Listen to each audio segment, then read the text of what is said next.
contract, it must fulfill the following requirements.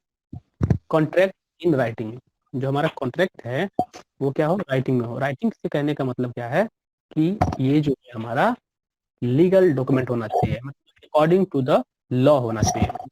ठीक है, जो इंडिया का लॉ है, इंडियन जो जुडिशरी बोल रहे हैं, उसका मैटर हो जाता है। मतलब आपको कहना है, आपका ये मानना होना चाहिए कि हमारा जो कॉन्ट्रैक्ट है वो एक राइटिंग में हो, जिसमें दोनों पार्टी का साइन हो, ये तो वैलिड नहीं होगा वो चीज।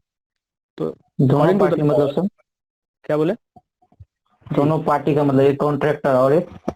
जैसे गवर्नमेंट के केस में क्या हो गया, जैसे गवर्नमेंट ऑफिसर हो गया, जैसे हमारे इंजीनियर है, ऑफिस में एग्जीक्यूटिव इंजीनियर है, ठीक है, एक डिवीजन हेड है, वो कॉन्ट्रैक्ट कर रहे अच्छा। हैं कॉन्ट्रैक्टर के साथ, है ना, इस अच्छा। तरह से।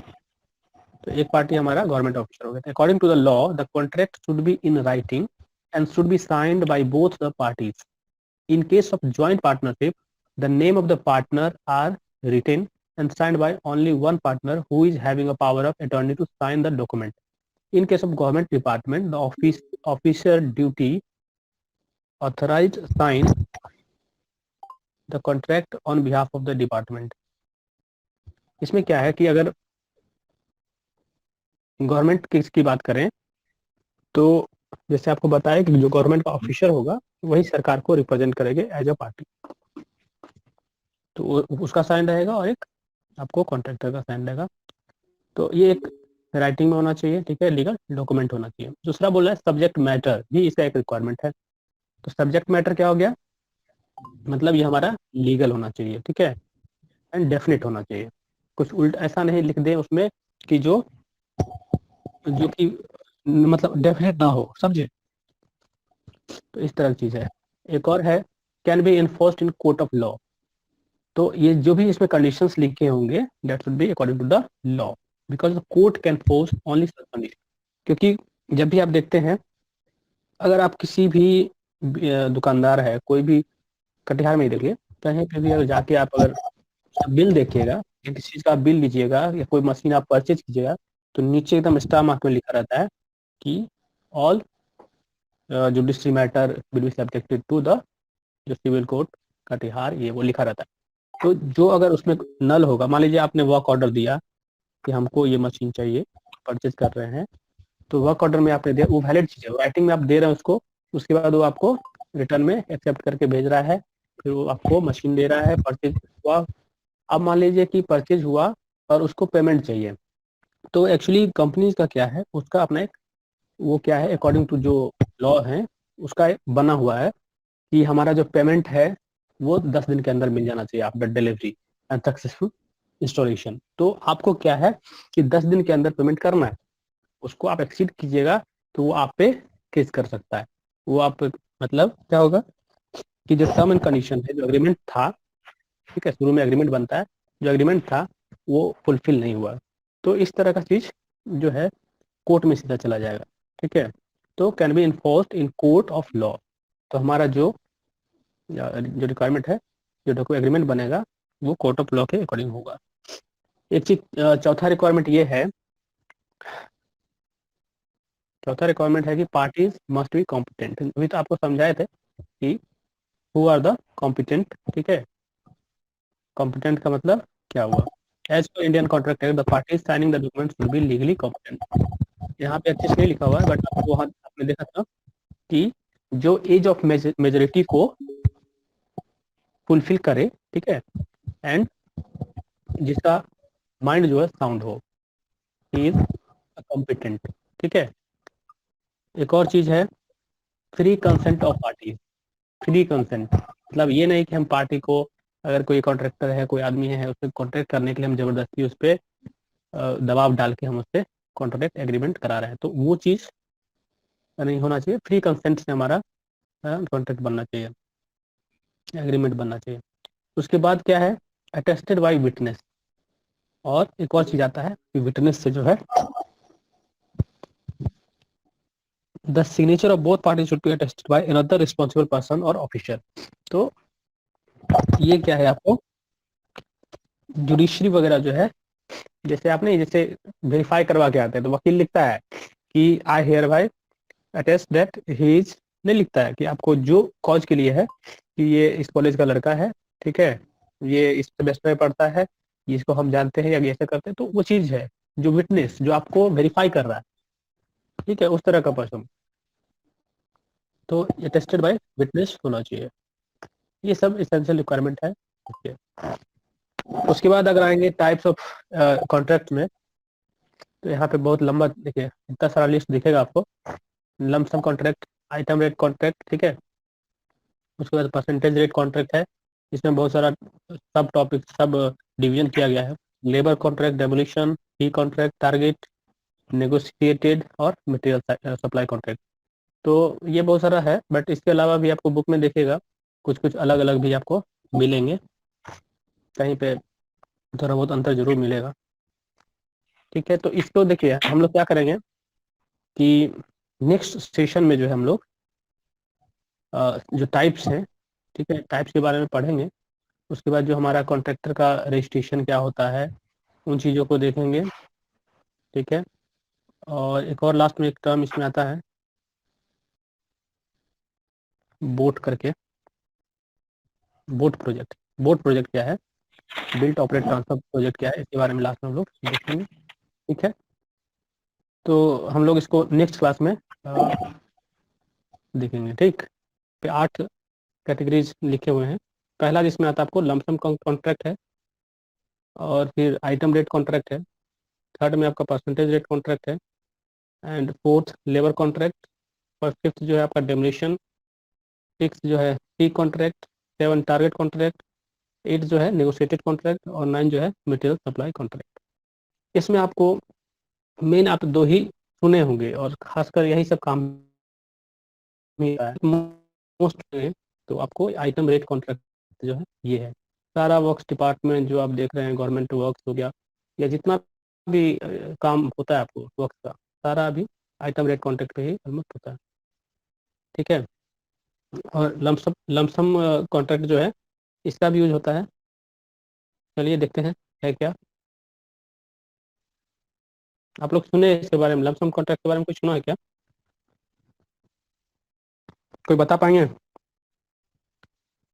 हेलो।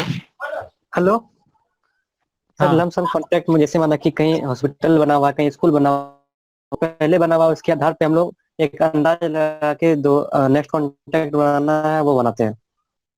हाँ, एकदम गुड। देख होता क्या है, जैसे आप एक अप्रोक्सीमेट एस्टिमेट वगैरह पढ़ते थे पहले, याद है कि जो चीज़ ऑलरेडी बना हुआ है उसका टोटल कॉस्ट देखा, और उस हिसाब से हम लोग सोच रहे हैं कि ये बन जाएगा। तो कुछ कुछ ऐसा कॉन्ट्रैक्ट होता है जहाँ पे हम लोग क्या करते हैं कि लमसम अमाउंट पे हम लोग लमसम कॉस्ट निकालते हैं, और उसी कॉस्ट के बेसिस पे हम लोग कॉन्ट्रैक्ट कर लेते हैं। मतलब इसमें हम लोग आइटम ऑफ वर्क में नहीं जाते हैं, हम लोग सीधा कॉस्ट ऑफ वर्क पे जाते हैं, कंप्लीट वर्क। तो कंप्लीट वर्क का जो कॉस्ट होगा उस पे जाएंगे, और हम लोग इसमें एग्रीमेंट करते हैं। तो ये देखिए यहाँ पे आपको दिख रहा है लमसम कॉन्ट्रैक्ट जो है, इसको हम लोग कभी कभी ड्राइंग एंड स्पेसिफिकेशन कॉन्ट्रैक्ट भी कहते हैं। इसमें क्या होता है कि the contractor agrees to perform a stipulated job of work in exchange for a fixed sum of money. Meaning क्या है, ये हमारा जो अमाउंट है, कॉस्ट है, एक फिक्स है, और उसी पे हमारा जो पार्टीज हैं एग्री कर जाते हैं काम करने के लिए। ठीक है, to complete it in all aspects within a specified time for a fixed amount. तो सीधी बात आपको समझना इसमें है कि हमारा जो ये लमसम कॉन्ट्रैक्ट है, इसमें जो एग्रीमेंट होता है वो टोटल जो कॉस्ट है for the completion of work fixed sum रहता है, उस पे होता है। इसमें हम लोग को आइटम ऑफ वर्क का जो है ये सब करने की जरूरत ही नहीं है, इसका अकाउंट करने का जरूरत ही नहीं है। कभी देखिएगा अभी एक चीज इसमें और देखा जाए, एक इम्पोर्टेंट की deposit of 10% of security money is taken by the department. 10% security money क्या होता है, डिपॉजिट करा लिया जाता है कॉन्ट्रैक्टर से, जिसको काम दिया जाता है उसका, समझे। उसके बाद जो कॉन्ट्रैक्टर होता है उसी को BOQ बनाना है, बिल ऑफ क्वांटिटी जो बोल रहे हैं आप। On the completion of work know detailed measurement of different items of work is required, क्योंकि ये लमसम अमाउंट है, एक बार जो एग्रीमेंट हो गया कि इतना जो पैसा है उसमें कर देना है, तो वो वर्क कर देगा, उतने ही पैसा में करेगा। सर बस ये है। हाँ अगर अगर मान लीजिए कि सर वो उस अमाउंट पे बोला कि इतना पे कॉन्ट्रैक्ट करें, बाद में अगर हो सकता है कि सर कोई चीज़ का दाम बढ़ जाए, जैसे कि सीमेंट का दाम बढ़ जाए और उसको हाँ, किसी को तो ठेका लग रहा ये है। क्या है, ये जो है बहुत बड़ा रिस्क हो जाता है कॉन्ट्रैक्टर की, है कि नहीं? समझे? तो कॉन्ट्रैक्टर क्या चाहेगा कि मेरा काम जो है तुरंत हो जाए, फास्ट हो जाए। तो ये सब लमसम कॉन्ट्रैक्ट जब होता है किसी वर्क का, तो काम जल्दी होता है, ये ध्यान ये होता है। आप ध्यान में रखिए इस सर चीज को। ये भी हो सकता है कि हाँ, कभी कभी फायदा भी हो जाए, कभी घाटा भी हो जाए, हाँ, कुछ भी हो कभी कभी सकता बहुत है। फायदा हो जाए, बहुत फायदा हो सकता है, हाँ, बिल्कुल। जैसे अब ये अगर पूरा अगर हम लोग देहाती भाषा में चले, गांव घर की भाषा में चले, तो कभी आप सुने हैं कि होंडा पे, होंडा बोलते हैं, होंडा पे काम दे दो, हैं? तो सुने हैं? जहाँ घर वर कुछ आप बनाते हो, घर बनवाते होंगे, हाँ सर। गाँव घर में यस। देखते होंगे, तो बोलता है कि यस होंडा पे दे दीजिए, है ना? कि हम जो है 50,000 या 1 लाख रुपया लेंगे और हम आपका छत तक ढाल देंगे। सुने हैं ये चीज? तो कॉन्टेक्ट ही हो ना सके, उसको दे दिए वो पूरा ठेका जिसको बोलते हैं। हाँ, वो कॉन्ट्रैक्ट, हाँ बिल्कुल, ठीक है, वही तो हुआ कॉन्ट्रैक्ट क्या। अगर हम लोग विलेज में ये सब सोचे हैं, टर्म्स को हटा दें, ठीक है, keeping all the terms side, अगर हम विलेज के प्रीव्यू में आए, तो देखिए वही होता है, ठेका दे दिया जाए, आपको एक फिक्स्ड अमाउंट पे दे देना है कि हम 80,000 90,000 जो कॉस्ट है वो लेंगे, ठीक है, और मटेरियल आपको देना है। ऐसा होता है, जो बंदा बनाते हैं उसमें हम लोग क्या करते हैं, मटेरियल देते हैं, और बाकी लेबर, जो भी लेबर का कॉस्ट है, जो भी मिस्त्री का है, जो भी मशीन का है, वो खुद अपना उतने में कर लेता है ना। तो ये एक तरह का लमसम कॉन्ट्रैक्ट हो गया, ठीक है, कि लमसम अमाउंट उतना दिया, आप उस पर एग्री कर गए और वो कॉन्ट्रैक्ट बन गया, समझे, एग्रीमेंट हो गया।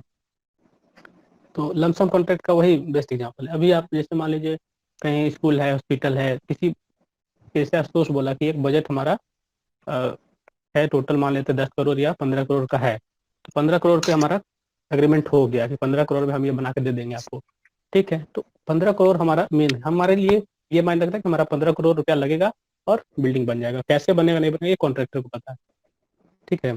तो एम्प्लॉयर को रिस्क कम होता है कि एम्प्लॉयर समझ गया कि भाई हमारा जो कॉस्ट है, जो टोटल कॉस्ट हमने इतना दिया है, अब कॉन्ट्रैक्टर करे जैसे करना है उसको। तो कभी कभी हो सकता है कॉन्ट्रैक्टर जो है, कॉन्ट्रैक्टर को रिस्क भी हो, जैसे कुछ कुछ लोगों ने अभी बोला था, और कभी हो सकता है फायदा भी बहुत ज्यादा हो क्या। यस। तो ये है इसमें। देखिए इसका एडवांटेज कुछ देखा जाए तो, the final price is known by the owner before the work commencement. Clear है, जो टोटल कॉस्ट है वर्क का पता रहेगा। The contractor has more incentive to reduce his cost to increase the profit, ठीक है। कॉन्ट्रैक्टर के पास ये रहेगा कि वो क्या करे, जो कॉस्ट है वो घटा सके, प्रॉफिट को बढ़ा सके, हो सकता है ये चीज, ठीक है, कोशिश करेगा वो। The contractor hope to complete the job as quickly as possible to minimize overhead, to maximize profit and to move to the next job। समय बचा लेगा है, प्लस प्रॉफिट ज़्यादा कमा लेगा। तो ये सब चीज़ है। तो ये सब काम बहुत जल्दी होता है, तेजी में होता है जब भी आप ठेका पे काम देते हैं, नहीं क्या सीमा, सर है ना? जी सर। ये सब काम करे हो तुम, सब लोग नहीं होता है, कहीं ना देखे कहीं हैं। देखे हैं ना, तब तुम देखे हो तो सब जी देखा सर, होगा, आई एज्यूम की सब देखा होगा। क्योंकि मेरे बगल में जो रहते हैं वो करते हैं। हाँ, तो ये चीज़, हाँ, तो उसमें क्या हो जाता है, फायदा हो जाता है, जल्दी जल्दी काम करा लिया, एक ही दिन में देखना बहुत काम हो जाता है। ये हम जी फील किए सर। हैं, चीज देखे हैं। हाँ,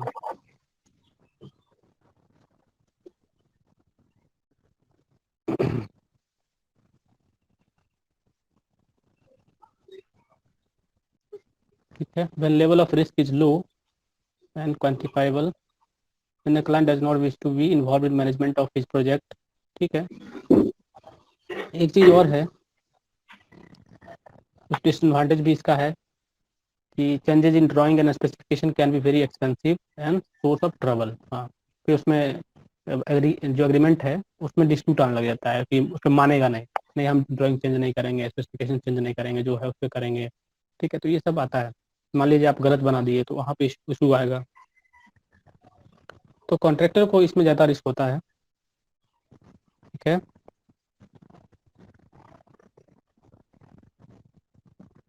चलिए एक और आप देख लें, कुछ और एडवांटेज इसके हैं जो देखा जाए यहाँ पे।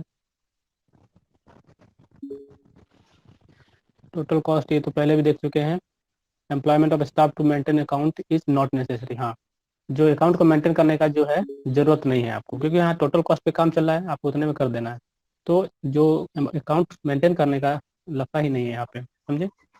तो contractor can drive greater profit by planning, अगर अच्छे से प्लान कर लिया तो। अर्ली कॉम्प्लीशन ऑफ वर्क हो सकता है। As it lump sum contract the measurement of work will be restricted only to the extra item, thus reducing burden of measurement. तो मेजरमेंट का भी इशू यहाँ पे नहीं है, क्योंकि हमने लम्प सम पे काम करा रहे हैं। कुछ डिसएडवांटेज क्या है? दिस टाइप ऑफ कॉन्ट्रैक्ट में become unbalanced because of the contract में रिजल्ट इन एक्सेस प्रॉफिट और लॉस टू द कॉन्ट्रैक्टर। ये बैलेंस चीज नहीं हुआ ना, ये अनबैलेंस्ड हो गया। Disputes occur in between owner and contractor, ये ज्यादातर होता है, ठीक है। एक बार जो मान गया, जो एग्रीमेंट हो चुका है, फिर उसमें चेंजेस होगा, मानी कॉस्ट थोड़ा ये बढ़ गया घट गया, तो उसको लॉस होगा या प्रॉफिट है, तो डिस्प्यूट होता है। अगर ड्राइंग वगैरह में कुछ चेंजेस है या कुछ स्पेसिफिकेशन गलत कर दिया तो उसमें दिक्कत आती है। Quality of work is not guaranteed, समझे, and it is risk for the contractor. अगर क्वालिटी ऑफ वर्क अच्छा नहीं होगा तो वो भी दिक्कत की बात है।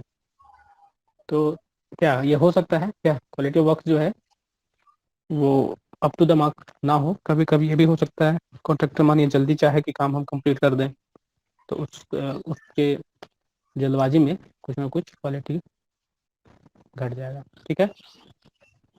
नेक्स्ट देखिए, आप देख रहे हैं आइटम रेट कॉन्ट्रैक्ट, ठीक है। इसको शेड्यूल कॉन्ट्रैक्ट बोलते हैं या यूनिट प्राइस कॉन्ट्रैक्ट भी बोलते हैं।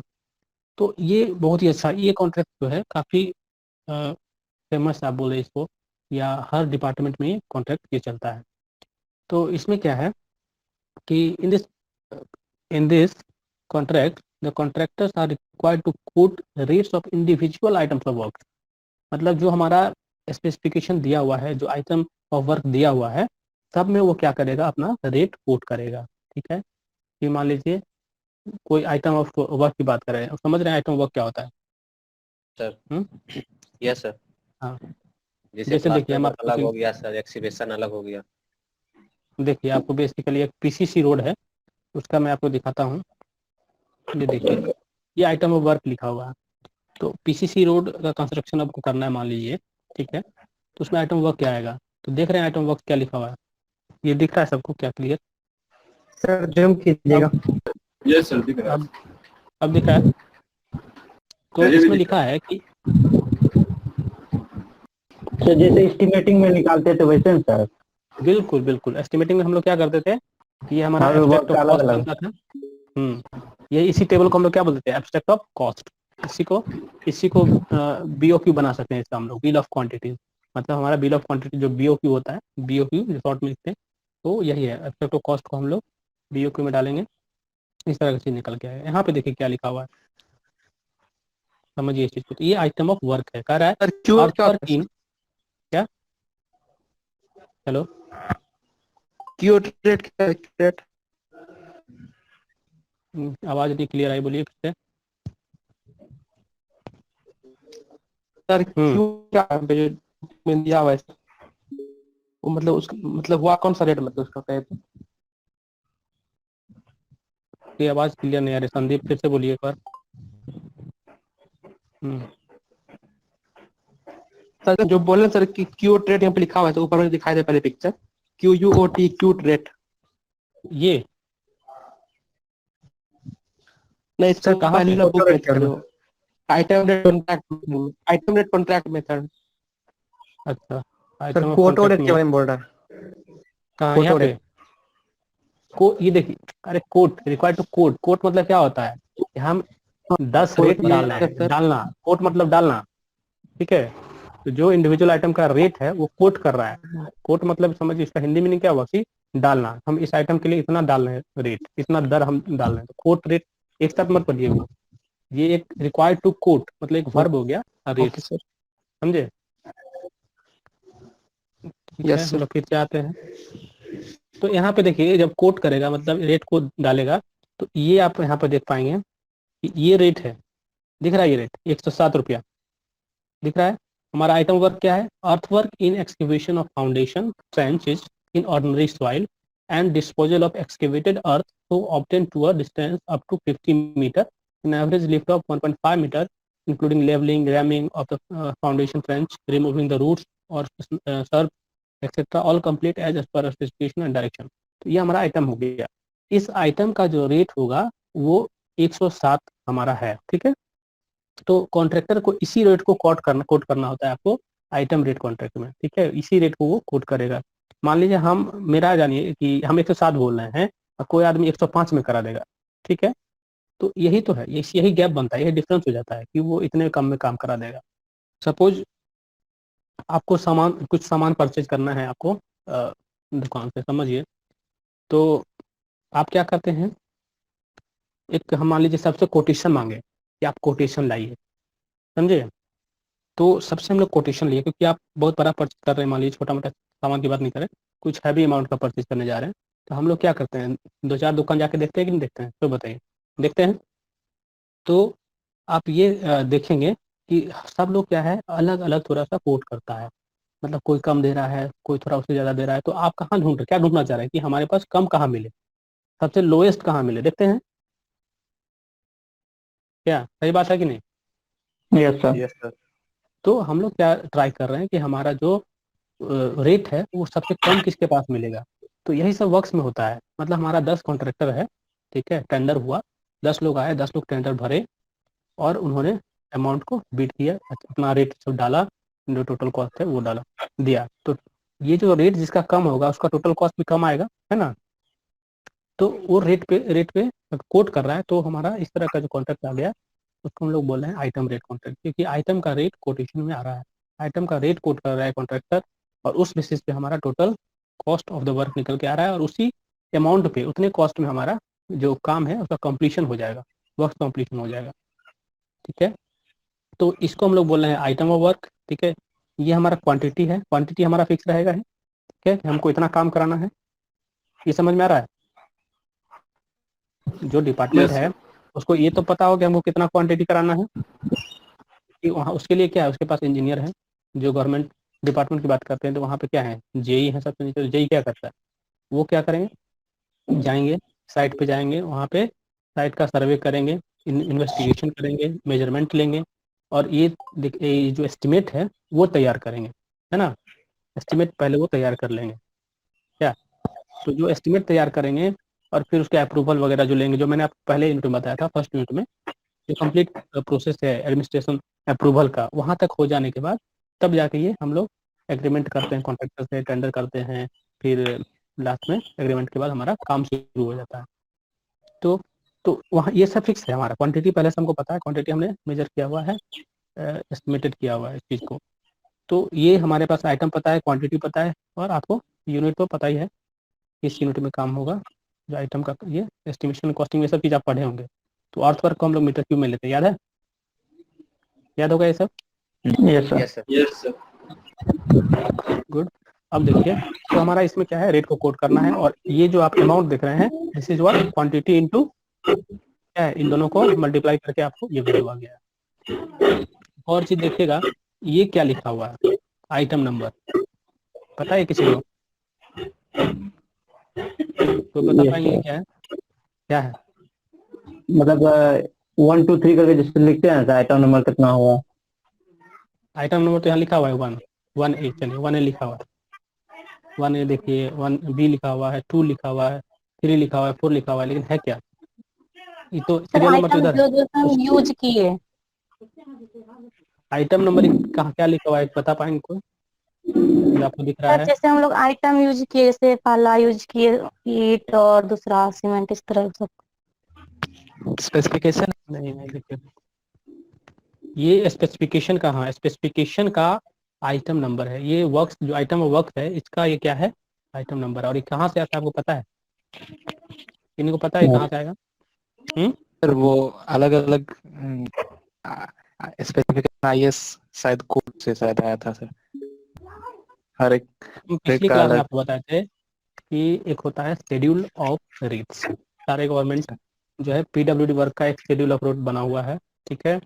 जो भी अलग अलग डिपार्टमेंट आपको वर्क दिख रहा है, सब में आपको शेड्यूल ऑफ रेट बना हुआ है, SOR जिसको बोलते हैं, ठीक है।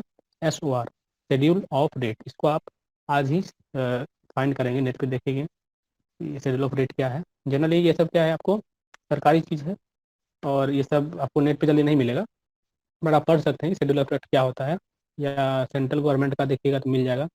तो जो भी SOR है उसमें ये लिखा रहता है। इसका मतलब ये हुआ कि चैप्टर 7 में एक जो 1 है, 1 का 27 में जाएंगे तो हमारा ये मिल जाएगा। तो आप उसमें चैप्टर 7 जाइएगा तब जाके ये आपको मिलेगा, ये आइटम समझे। और ये आइटम मिलेगा, इसके सामने वहाँ पे रेट लिखा रहेगा जो 107 लिखा हुआ है। क्लियर हुआ? तो ये क्या है, शेड्यूल ऑफ रेट का लिखा हुआ। जैसे कोड में आप पढ़ते हैं, जैसे अभी आप कंक्रीट पढ़ रहे हैं, डिजाइन ऑफ कंक्रीट पढ़ रहे हैं, कंक्रीट स्ट्रक्चर, और पहले आपने स्टील स्ट्रक्चर का डिजाइन ही पढ़ा है, तो सब में कोड पढ़े थे आप, याद है? एक में IS 456 पढ़े थे, एक में IS 800 पढ़े थे। तो कोड में क्या देखे थे देर, वहाँ पे क्या था, क्लाउज हुआ करता था, याद है?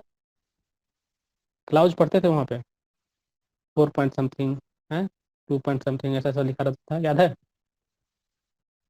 तो उस तरह का चीज़ है ये आइटम नंबर जो है शेड्यूल रेट में, अलग अलग चैप्टर है उसमें दिया हुआ, और उसमें अर्थवर्क का क्वांटिटी जहाँ पे लिखा है उसका ये दिया हुआ है आपको आइटम नंबर। ये आपको शेड्यूल ऑफ रेट देखने तो मिल जाएगा। तो समझ गए, इस रेट को हम लोग को कोड करता है, जो भी आइटम रेट कॉन्ट्रैक्ट में ये रेट को कोड करेगा जितना वर्क का है। और इन द लास्ट आप देखिएगा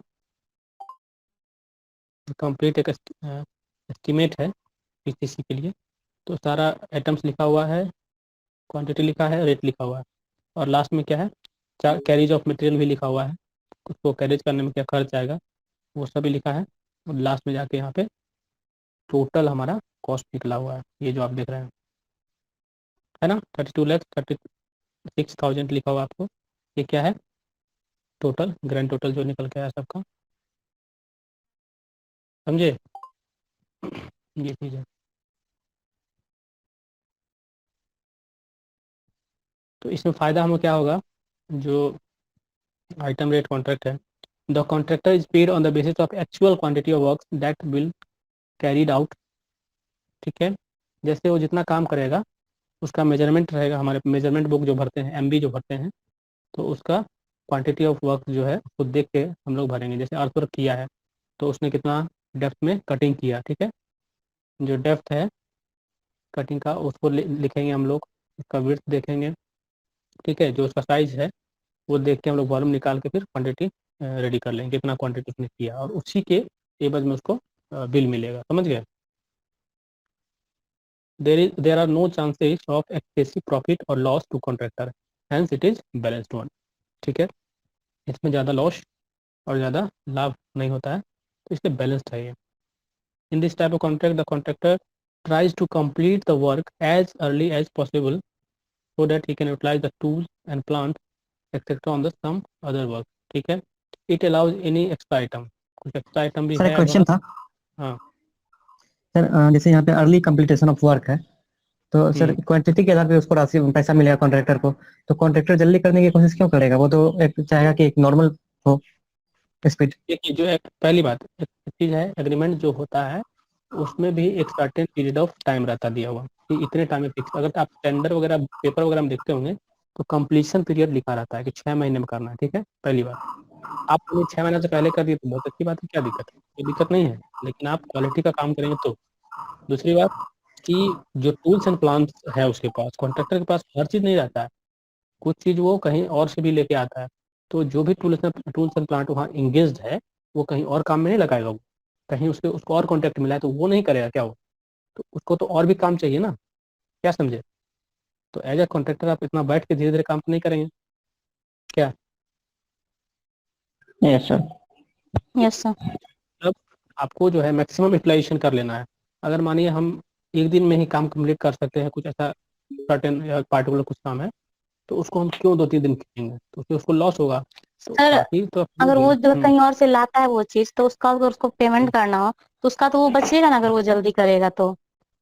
हाँ बिल्कुल वो सब बचेगा। ठीक है, ये चीज होता है, इसीलिए वो मान जल्दी लीजिए। कर लेगा। हाँ, तो नहीं वो चीज़ वो ट्राई तो करेगा ना कि हम कंप्लीट कर दें जितना जल्दी जल्दी हो सके काम को। तो आपको देखिए एज ए जेई आप अगर साइट पे जाइएगा तो आपको ये देखना है कि कटिंग सही हुआ है कि नहीं।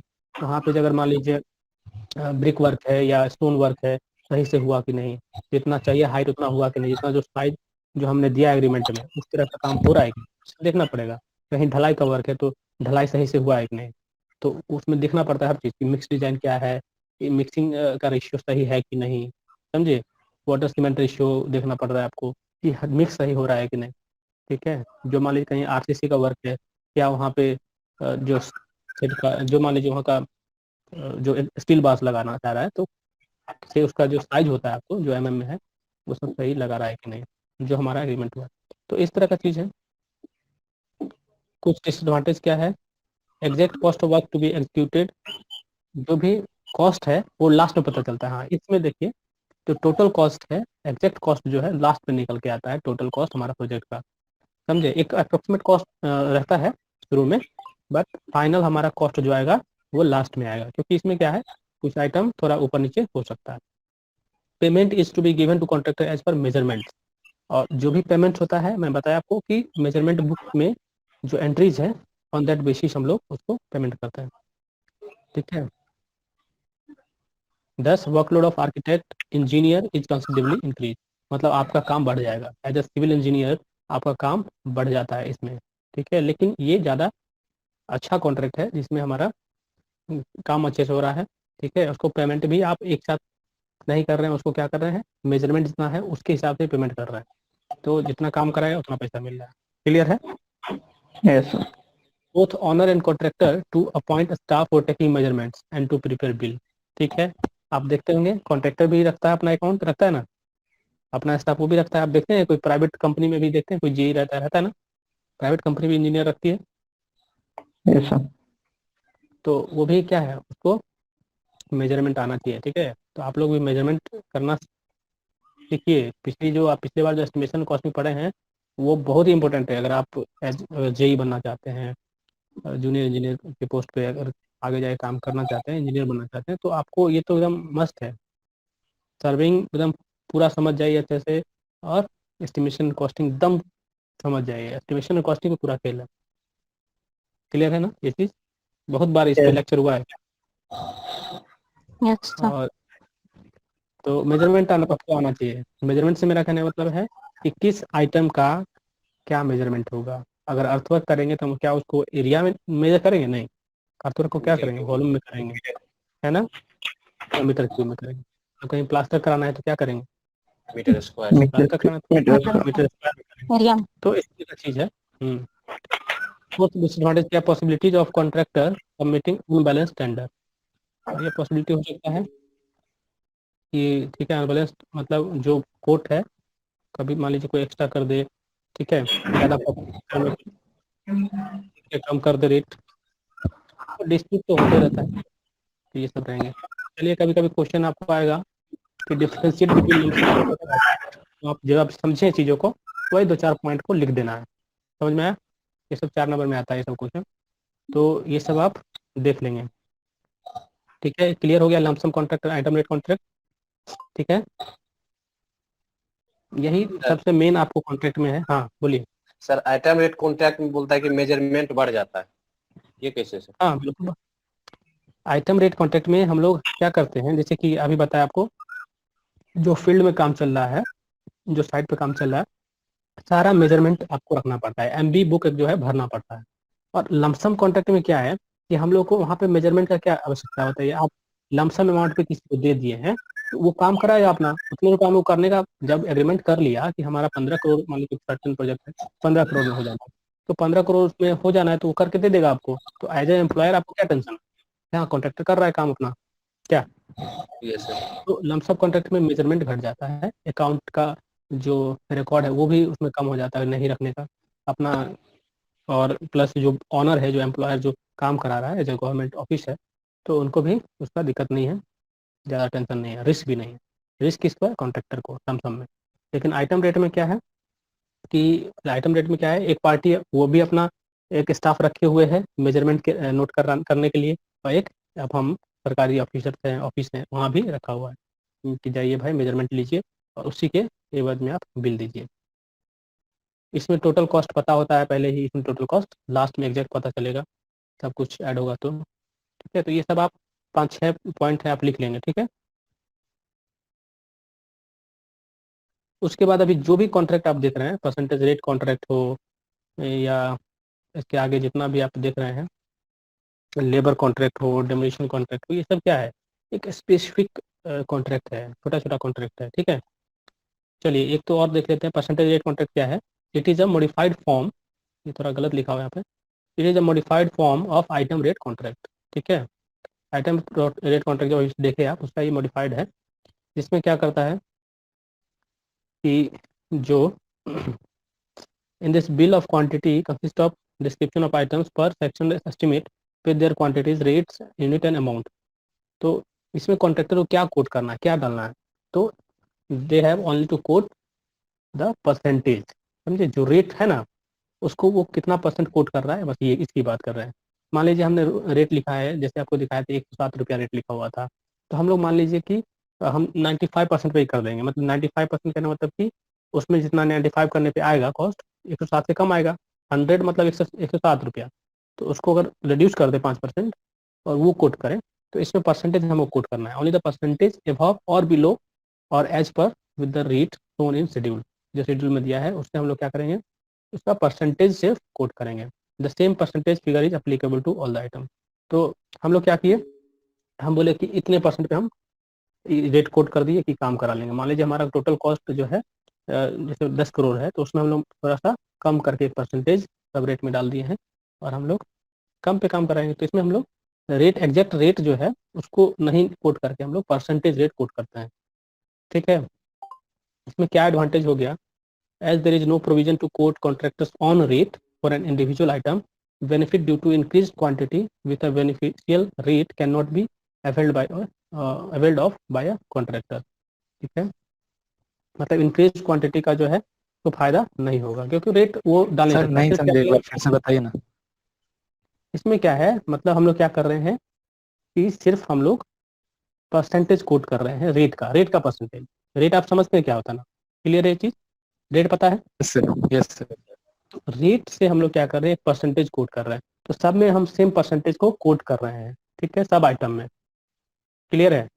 तो सब आइटम में कम कोट कर रहे हैं। या फिर ऐसे कर सकते हैं, जैसे मैंने कि कोई बोला कि हम 95% पे करेंगे, कोई बोला 96 पे करेंगे, कोई बोला 101 पे करेंगे, तो जिसका कम रहेगा उसको हम चूज करेंगे। हाँ तो वो तो होगा ही, लास्ट वो तो लास्ट में जब टेंडरिंग का होगा तो वो तो रहेगा। तो इसमें हम लोग परसेंटेज लेंगे, और परसेंटेज लेने से क्या होगा, हमारा टोटल कॉस्ट जो है घटेगा या बढ़ेगा, जो आप जो कोट कर रहे हैं, जो भी परसेंटेज कोट कर रहे हैं। तो इसमें ये हो जाएगा कि सारा आइटम का जो परसेंटेज तो सेम ही घटा, ठीक है, या बढ़ा। तो सेम घटा है तो क्या हो जाएगा कि मान लीजिए कोई कोई क्वांटिटी का बहुत ज़्यादा, कोई कोई आइटम है जिसका क्वांटिटी बहुत ज़्यादा है, ठीक है। मान लीजिए हम उसमें रेट, अगर परसेंट रेट कोट करते तो हम लोग थोड़ा सा ऊपर नीचे फायदा दिखा लेते हैं एज ए कॉन्ट्रैक्टर, ठीक है। लेकिन हम लोग को क्या है, यहाँ पे परसेंटेज फिक्स हो गया है, रेट शेड्यूल में दिया हुआ है, उसी शेड्यूल ऑफ रेट से हम लोग को परसेंटेज डाल देना है।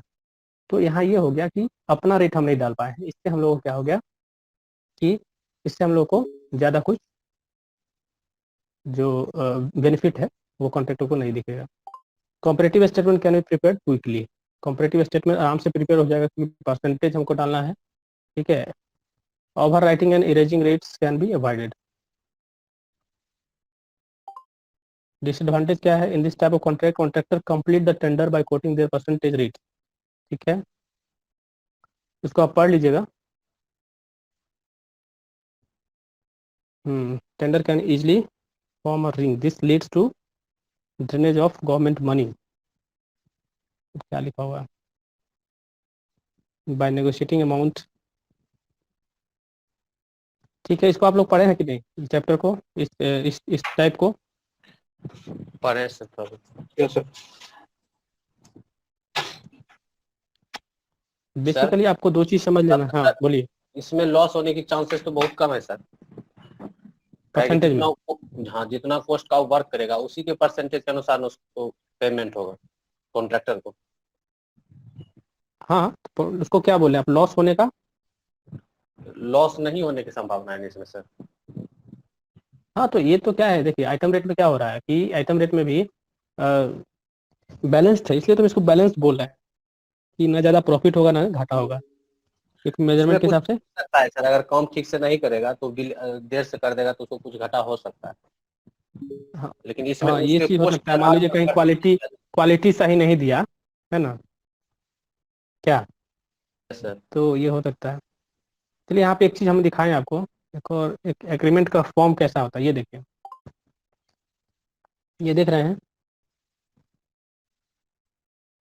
ये एक्चुअली क्या है, जो भी यहाँ काम होता है वर्क्स डिपार्टमेंट जो है आपका, उसमें जितने भी काम होते हैं ये उसका एग्रीमेंट का फॉर्म है, ठीक है। इसमें देखिए आप, इसमें सारा चीज़ आपको लिखा रहता है, हर चीज़ आपको इसमें लिखा रहता है। इतना जो आपको दिख रहा है 10 पेज का, सब जितना भी प्रोजेक्ट देखिएगा अभी गवर्नमेंट का, उसमें ये लगा रहता है, ठीक है।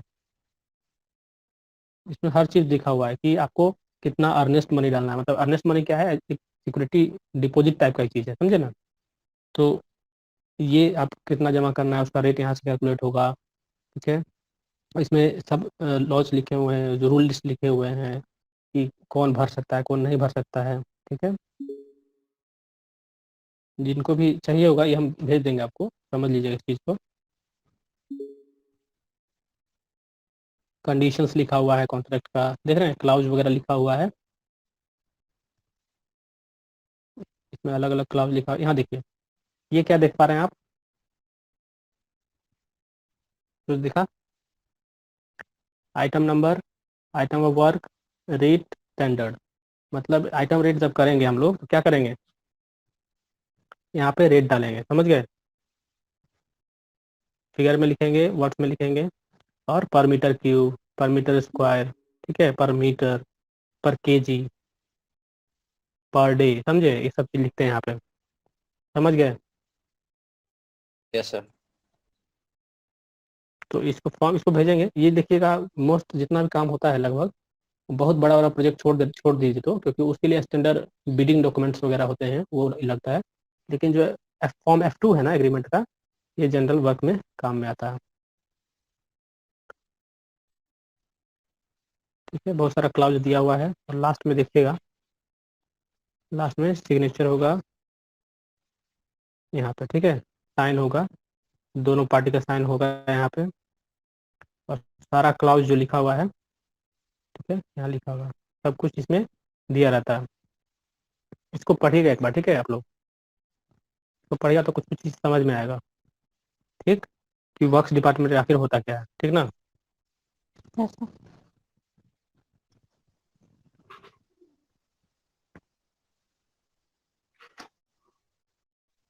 ठीक है, इसके बारे में आप जो है, जो बुक है इससे आप लोग नोट्स थोड़ा बना लीजिए, ठीक है। ये छोटा छोटा नोट्स के फॉर्म में आएगा ये सब चीज़, ठीक ना। और एडवांटेज और डिसएडवांटेज प्लस जो कंपैरिजन है कॉन्ट्रैक्ट के बीच का, वो बहुत इंपॉर्टेंट है, वो सब आपको क्वेश्चन आएगा।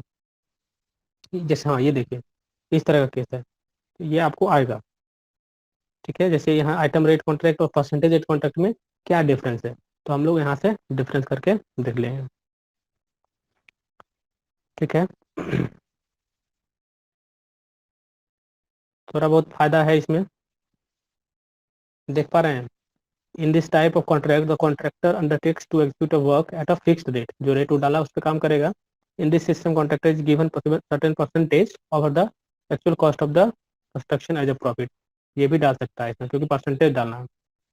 The amount that the contractor receives depends upon the quantity of work done और सप्लाइड मेड, मतलब जितना वो काम करेगा उसके बेसिस पे उसको मिल जाएगा। The amount that the contractor receive depend upon the cost of construction, इसमें भी एक्चुअली होता यही चीज़ है, ठीक है। लेकिन उसमें उसका कुछ परसेंटेज एडेड है, जो कोट किया है, जिसको मान लीजिए मिल गया tender. In this type of contract and contractor receive payment depending on the quantity of an item and not on the cost of item, ठीक है। क्वांटिटी ऑफ द आइटम पे जितना काम हुआ है उसके बेसिस पे निकल के आपको मिल जाएगा, जो आपको बिल होगा। No need to keep proper control in purchase of the material and labour.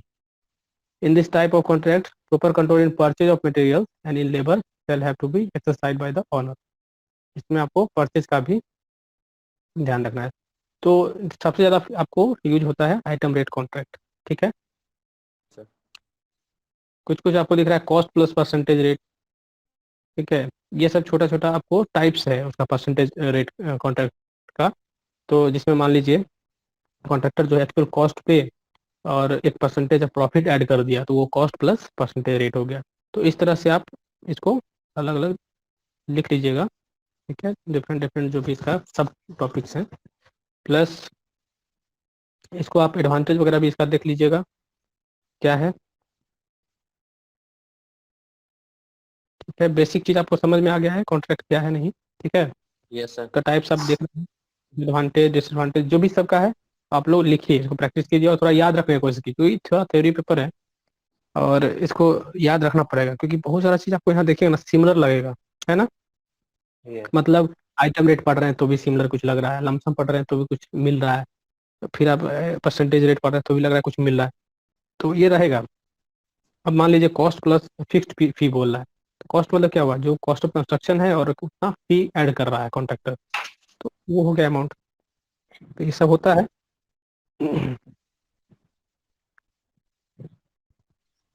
और भी टाइप्स है इसका, जो परसेंटेज रेट है उसमें cost plus variable percentage contract, ये भी उसी का टाइप है, ठीक है। कॉस्ट प्लस वेरिएबल फी, अभी फिक्स्ड पढ़ रहे थे, अभी वेरिएबल आ गया, देख लीजिएगा इसको। अब देखिए और थोड़ा स्पेसिफिक आएगा, कॉन्ट्रैक्टर कॉन्ट्रैक्टर लेबर कॉन्ट्रैक्ट, इसका मतलब क्या हुआ बताइए, लेबर कॉन्ट्रैक्ट का मतलब क्या है।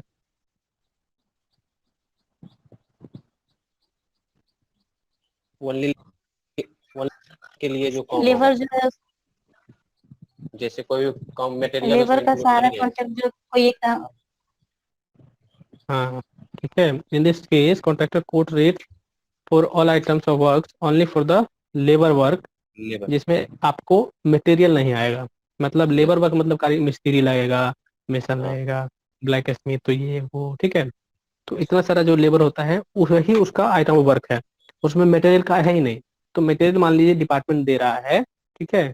जैसे हम बताया आपको बहुत पहले का कहानी बताते हैं, जब आपको पिछली क्लास में बता रहे थे कि क्या होता था कि गवर्नमेंट के पास खुद का स्टोरेज एरिया रहता था स्टोरेज के लिए, वहाँ पे मटेरियल सारा स्टोर करके रखा हुआ है हमने, मान लीजिए सारा मटेरियल सीमेंट से लेके बालू से लेके गिट्टी से लेके हर चीज़ रखा हुआ है। हम लोग क्या करना है, हमको सिर्फ लेबर चाहिए, तो वो लेबर के लिए हम लोग कॉन्ट्रैक्ट अगर मान लीजिए कर रहे हैं तो वो हमारा इसमें आ जाएगा labour contract. The contract has to make his own agreement for supply of all tools plants and centring material, scaffolding etcetera, जो भी आपको दिख रहा है, मतलब डिपार्टमेंट आपको मटेरियल दे रहा है और एज ए कॉन्ट्रैक्टर आपको लेबर देना है, और जो भी आपको अरेंज करना है इसका टूल्स प्लांट का, मशीनरीज हो गया, ठीक है, इसके फोल्डिंग वगैरह का जो भी वो सब यस। टूल्स में आगे मान लीजिए, तो वो सब लेबर ये कॉन्ट्रैक्टर लाएगा,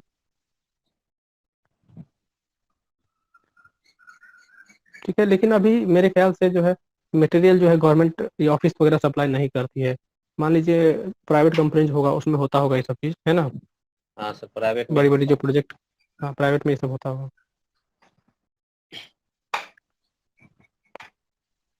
ठीक है। एडवांटेज देख लीजिए इसका, हाँ ये देखिए एक डिसएडवांटेज देखिए, there may be delay in obtaining the material by the department consequently the contractor is required to keep himself in touch with the day to day position regarding the supply of material from department, हो सकता है ना ये delay हो सकता है, yes sir. और delay होने से उसको मटेरियल लॉस ही होगा नहीं है। कुछ, है ना। हाँ। Hmm, yes sir. Theft from a store, shortage of material accounting all materials are constant worries for department, ये सब भी हो सकता है। मान लीजिए गिरा दिया, ठीक है, बालू गिरवा दिया हम साइड पे, अब पता चला कि थेफ्ट हो गया, चोरी हो गया, ठीक है, इस तरह का चीज हो गया, Yes। तो यहाँ पे क्या आपको डिपार्टमेंट एज ए डिपार्टमेंट आपको उसका ध्यान रखना पड़ेगा उस सबके लिए। फिर आप देखिए डेमोलिशन कॉन्ट्रैक्ट क्या है, तो डेमोलिशन से क्या समझ रहे हैं आप, डेमोलिशन से क्या समझ रहे हैं। सर घर उर को जो तोड़ा जाता है सर, जब रोड वोड बनाते हैं ना सर, कोई घर उड़ जाता है जो करेंट से उसको तोड़ते हैं, तो वही डेमोलिशन है। नो सर, तो मतलब मतलब कोई डेमोलिशन पुराना, नहीं, ये क्या हो गया, वर्क हो गया, हाँ बोलिए। सर कोई भी पुराना बिल्डिंग को तोड़ के उसे अगर नया बिल्डिंग बनाते हैं तो उसको डेमोलिशन कर। हाँ तो डेमोलिशन का मतलब हो गया कि जो पुराना चीज है उसको आप तोड़ रहे हैं, the contract which requires demolition of structure and disposal of material, ठीक है, is known as demolition contract, ये जो दूसरी लाइन आप देख रहे हैं। तो हम लोग क्या करना है, अगर मान लीजिए किसी स्ट्रक्चर को तोड़ना है, उसको डिस्पोज करना है, तो जैसे मान लीजिए किसी का बिल्डिंग जो है बहुत पुराना हो गया, उसका लाइफ खत्म हो गया, तो क्या होता है देखते होंगे आप, उसका डेमोलिशन होता है। तो हम लोग खुद से तो नहीं तोड़ने जा रहे हैं, ठीक है, या गवर्नमेंट का कोई बिल्डिंग बहुत पुराना हो गया है, अबंडेंट हो गया, तो उसको क्या कर दिया जाएगा, उसको भी कॉन्ट्रैक्ट करके ही तोड़ा जाएगा ना, समझे। तो उसका कॉन्ट्रैक्ट होगा प्लस जो जो कॉन्ट्रैक्ट इसमें आएगा उसको हम लोग इसके कैटेगरी में रखेंगे, डेमोलिशन कॉन्ट्रैक्ट इसको बोल रहे हैं। तो इस तरह का एग्रीमेंट हमारा डेमोलिशन कॉन्ट्रैक्ट हो जाएगा। तो यहाँ पे कोई भी कंस्ट्रक्शन एक्टिविटी नहीं हो रहा है, ठीक है। क्या हो रहा है यहाँ पे, डेमोलिशन ऑफ स्ट्रक्चर हो रहा है, और जो वेस्ट मटेरियल जनरेट हुआ उस वेस्ट को हम क्या बोलते हैं बताइए, तो जो डेमोलिशन के बाद निकलता है।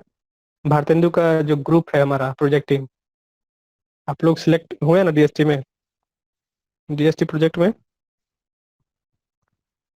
कोई नहीं है क्या उसकी टीम का? भारतेंदु है सर। है भारतेंदु।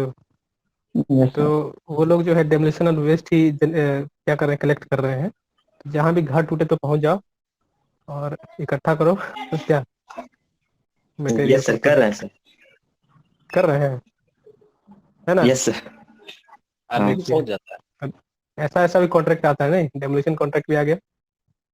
चलिए इसके बाद देखिए फी कॉन्ट्रैक्ट, एक आ रहा है फी कॉन्ट्रैक्ट, ठीक है। फी कॉन्ट्रैक्ट मतलब क्या हुआ, in this type of contract the owner, जो ऑनर है, जो गवर्नमेंट ऑफिस हुआ या कोई प्राइवेट कंपनी है, agrees to pay the contractor an amount of his fee, ठीक है, उसको कुछ फी दे रहा है, ठीक है। In this contract documents are not necessary while signing the agreement. These are supplied during the progress of work. The cost of material, labor and other expenses are borne separately by owner. तो contractor मान लीजिए बहुत ही मतलब क्या बोले experience आदमी है, बहुत कॉम्पिटेंट है, योग्यता रखता है, ठीक है। मान लीजिए आप बहुत बड़ा कॉन्ट्रैक्टर बन गए, बहुत आइडिया आपको, आपको क्या करेगा, कुछ लोग हायर करेगा, कुछ कंपनी हायर करेगा, चलिए भाई हमारा काम देख लीजिए, है ना। तो उस तरह का चीज़ है। तो आपको आपको कुछ फी दे रहा है और आप उसके साथ कॉन्ट्रैक्ट कर रहे हैं, फी कॉन्ट्रैक्ट हो गया। सारा कॉस्ट ऑफ मटेरियल, लेबर, जितना भी जो एक्सपेंडिचर आएगा सब कौन दे रहा है आपको, जो कंपनी है, जो गवर्नमेंट का ऑफिस है, डिपार्टमेंट है वो। एक होता है टारगेट कॉन्ट्रैक्ट, ठीक है।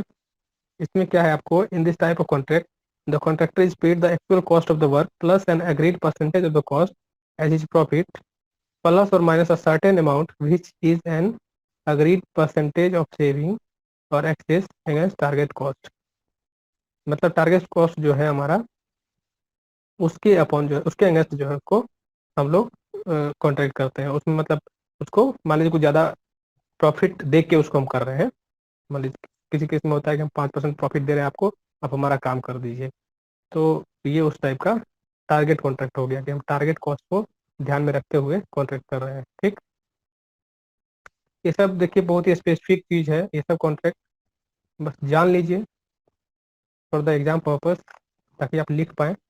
अदरवाइज जो सबसे मेन था हम आपको बताए हैं, आइटम रेट एकदम ध्यान में रखिएगा, ठीक है। एग्जाम्पल वो है इसका दिया हुआ है, तो इसको आप देख लेंगे।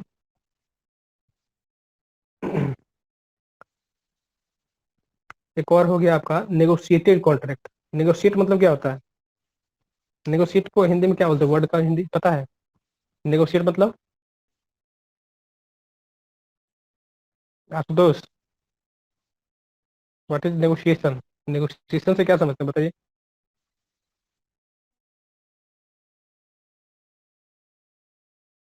हेलो,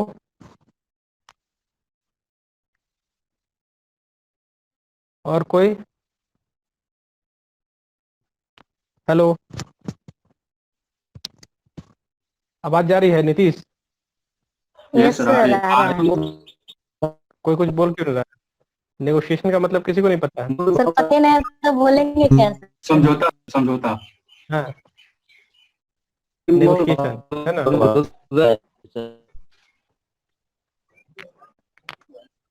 समझौता हो गया क्या।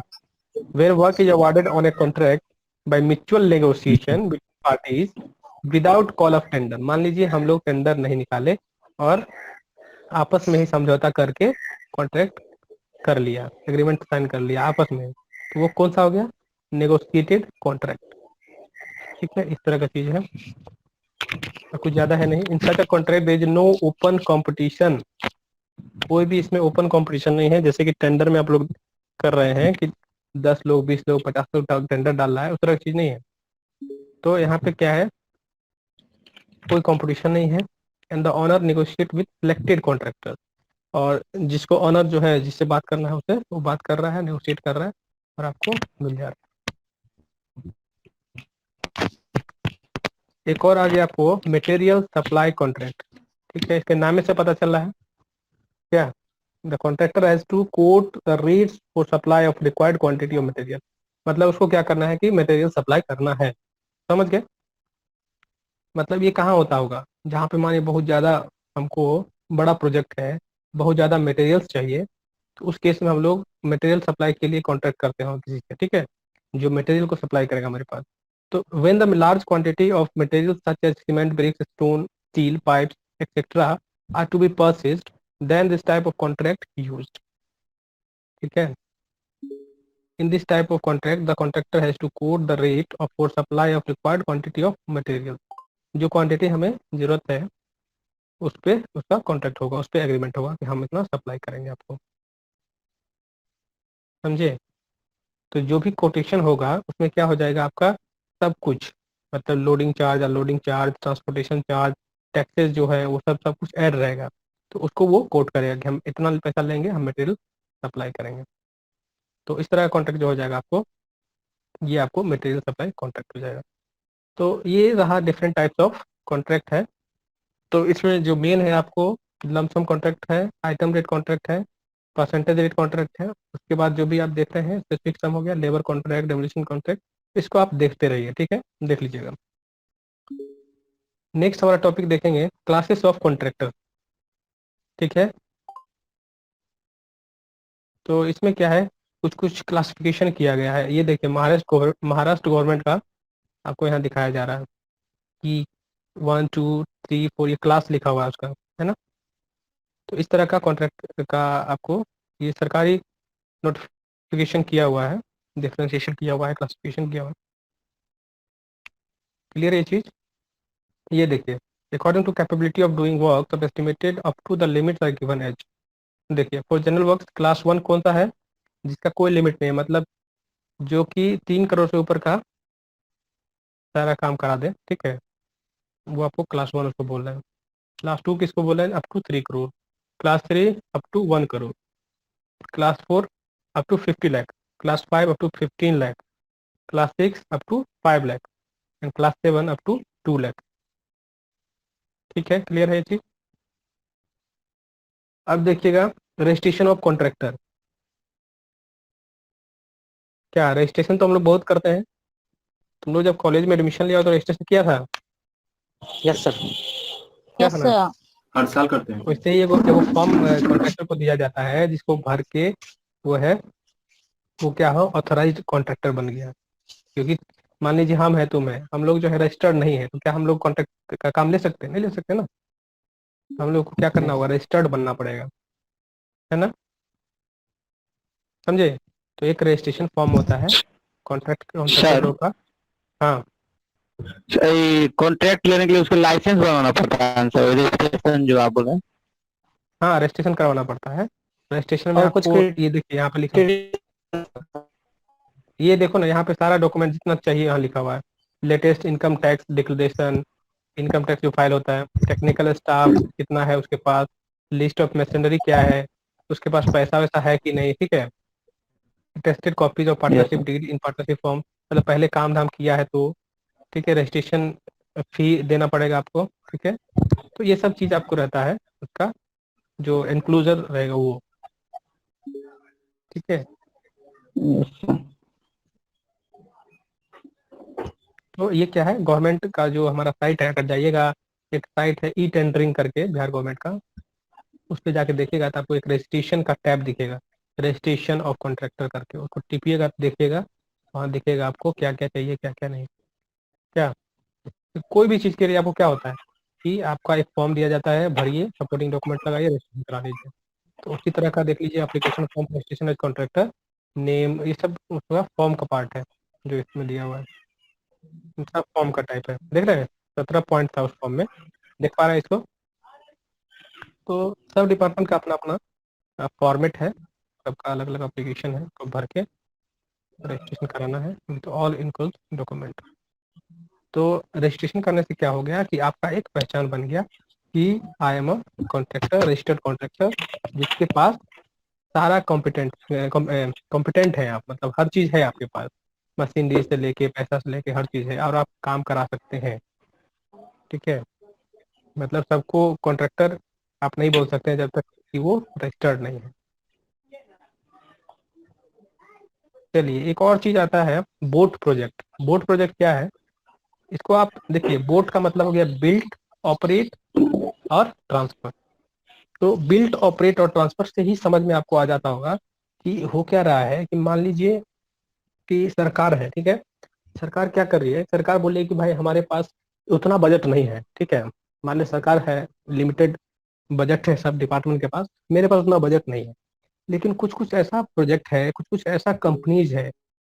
ठीक है, मान लीजिए कभी कभी आप सुनते होंगे वर्ल्ड बैंक ने इतना पैसा दिया, कभी कभी सुनते हैं ये सब चीज कि किसी ने इतना कुछ दिया है, कोई बाहर की कंपनी आके ये कराना चाहती है, सुने ये चीज कभी? यस सर, यस कोई सर। कंपनी फंडिंग करती है तो फंडिंग करती है कोई हाँ तो। तो, हाँ तो वही चीज हम बोले। तो कुछ कंपनी ऐसे हैं जो कि क्या कर रहा है कि वो तैयार है कि वो बोल रहा है कि हम फाइनेंशियल जितना है जो हम कॉस्ट लगाएंगे और हम ये प्रोजेक्ट तैयार करके, ठीक है, हम तैयार कर सकते हैं। तो उस तरह का चीज में क्या है, गवर्नमेंट उसको ग्रांट क्यों करती है, क्योंकि सारा इन्वेस्टमेंट जो है वो देता है। ठीक है, और गवर्नमेंट क्या बोलती है कि आप जो है एक पीरियड तक के लिए आप इसको सब कुछ, मतलब उसको बना दिया जाता है कि आप करिए, आपको जो इससे प्रॉफिट हो रहा है उसको सब प्रॉफिट वगैरह जो है उसको मिलेगा। समझे ना? तो इस तरह का रहता है। इसमें क्या है, BOT, built operate transfer means the government grants investment enterprises operational concessionaire within a period of time, permits them to construct and administrate certain public infrastructure, joy financing, and authorize them to pay off loans, reclaim investment, and make a profit through charging from users or selling product। जिससे मान लीजिए कि हम लोग बहुत multi storey project बनाना चाह रहे हैं, मान लीजिए कुछ सोसाइटी बनाना चाह रहे हैं, ठीक है, तो सरकार उसको क्या है, उसको ग्रांट कर रही है। ठीक है, उसको बोल रही है कि हाँ करिए आप, क्योंकि उनके पास पैसा है। तो उनको क्या है कि वो जो इंफ्रास्ट्रक्चर है, तो एक्चुअली सरकार जब बनवा रही है तो वो क्या हो गया, पब्लिक इंफ्रास्ट्रक्चर हो गया। तो उसको क्या है, एक पीरियड के लिए हम दे रहे हैं, जो बाहरी है, जो जो भी कंपनी है जो इन्वेस्टमेंट करने आई है, और वो क्या है उसको बनाया, और वो क्या है, मान लीजिए कहीं से जैसे भी वो करके बनाया हो, लोन करके बनाया हो, उससे उसको प्रॉफिट जो है उसको निकलेगा, तो वो प्रॉफिट भी उसको मिलेगा। ठीक है, यहाँ लिख रहा है ना कि joy financing and authorise them to pay off their loan. ठीक है, उसके बाद जो भी इन्वेस्टमेंट है वो रिक्लेम कर लेगा, and make a profit through charging from users और सेलिंग प्रोडक्ट। मान लीजिए इसमें कोई रहा गया, रेंट किया, फ्लैट बेचा, उससे जो फायदा होगा वो उसको मिलेगा। ठीक है, और एक पीरियड ऑफ टाइम के बाद जिसके लिए कॉन्ट्रैक्ट होगा, ठीक है, जब उसको पीरियड ऑफ खत्म हो जाएगा उसके बाद क्या होगा, फिर उसको गवर्नमेंट का हो जाएगा वो चीज़। तो गवर्नमेंट को फायदा हुआ इस चीज़ का, और जो बनवा रही है उसको भी फायदा हुआ, उसका भी इन्वेस्टमेंट निकल गया और प्रॉफिट भी हुआ। ठीक है, तो ये वैसा कंपनी करती है जिसके पास बहुत पैसा है। प्लस सरकार ये क्यों करवाती है, ताकि सरकार का उसमें इन्वेस्टमेंट ना हो। समझे? सरकार का जो बजट है, जो पैसा है, किसी और काम में लग जाए, और बहुत बहुत ज़्यादा पैसा का कुछ ऐसा काम है तो वो बाहर का इन्वेस्टमेंट जो है उससे हो जाए, कोई कंपनी करके दे दे, कोई बड़ा सा एजेंसी करके दे दे। तो इस तरह का प्रोजेक्ट जो होगा उसमें क्या होगा, बिल्डिंग बनाएगा वो, ऑपरेट करेगा, और फिर बाद में ट्रांसफर कर देगा। तो इस तरह का जो प्रोजेक्ट होगा, बहुत बड़ा बड़ा प्रोजेक्ट है, वो बोर्ड के अंदर आता है। तो कुछ कुछ चीज़ है ऐसा, आपको बिहार में भी दिखेगा, कहीं कहीं पे बहुत ऐसे चीज़ है। मान लीजिए कोई बहुत बड़ा ब्रिज बना हुआ है कहीं का, मान लीजिए कहीं, तो वहाँ पे जो मतलब नहीं होता है टैक्सेस वगैरह है, तो वो सब जाता होगा इन्वेस्टमेंट के तौर पे, वो सब जाता होगा उसको फायदे के तौर पे। ठीक है, कहीं कहीं जैसे आपको मान लीजिए सर कुछ जैसे कुछ ऐसा बिल्डिंग है, पब्लिक बिल्डिंग, जिससे क्या होगा, पब्लिक यूज होगा और उससे फायदा होगा उसको। तो उस तरह की चीज जो है बोट प्रोजेक्ट में आएगा। वो सर एक इंडियन एग्जाम्पल इसमें दिया मेट्रो है, जो है सर। हाँ मेट्रो वगैरह, बिल्कुल सही पूछा ना, बिल्कुल सही, यस सर। इस तरह का चीज है। और देखिए यहाँ पे आप, सर भागलपुर का ब्रिज भी तो है सर। वहाँ पे तो मतलब इसके द्वारा बनाया हुआ है। टैक्स बहुत सारी चीजें हैं, बहुत सारी चीजें हैं। जैसे देखिए आप एग्जाम्पल भी आपको बहुत सारा दिया हुआ है। पुणे मुंबई एक्सप्रेस हाईवे है, constructed on boat basis with toll right, मतलब जो टोल का जो पैसा होगा उसका शेयर किसको मिल रहा है, जो वहाँ बनवाई है। पुणे नासिक हाईवे ये हो गया बोट बेसिस पे बना हुआ है। और भी देखिए